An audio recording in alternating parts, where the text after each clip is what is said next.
Hi guys, ang niluluto ko, pinakikita sa inyo, ay itong aming sinangag o morisqueta tostada, tawag ng iba. Luto na yan, niluto na ni Bunso. Kasi ako'y nag-e-edit kanina, wala akong pang-video, kaya siya na ang nagluto. Narito ang mga sangkap nito, oh. Iginisa ko yan, iginisa niya yan sa mantika, bawang, sibuyas. Tapos mayroong bell pepper, hotdog, dahon ng sibuyas. Niligyan ko ng carrots. Yung mga tirang gulay noong Pasko at Bagong Taon. Yan. Tapos nga pala, nilagyan niya ng oyster sauce. Nilagyan niya ng basil. Nilagyan niya ng garlic granulated. Nilagyan niya ng walang pangalan, pampakulay.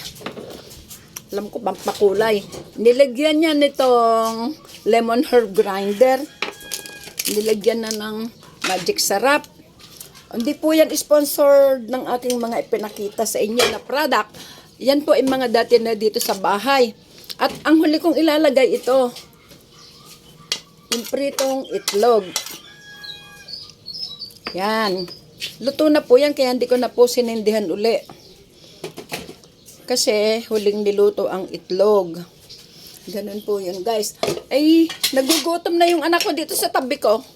Kaya ina-upload ko yung video na makakain na siya. Ay, terno na lang nito, kape. Ayun po yun, guys.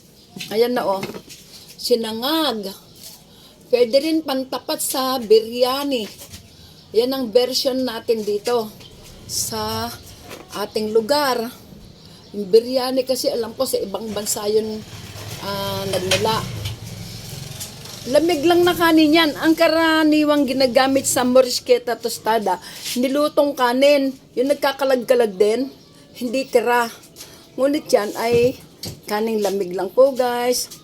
Ganyan po, meron na pong kompletong pagkain. Pwedeng almusal, tanghalian na punan. O yan, nahaluin ko po pala. Ayan, nahaluin ko lang para makita niyo sangkap. Yan po, oh. Yan po, tutuloy ko na yung video.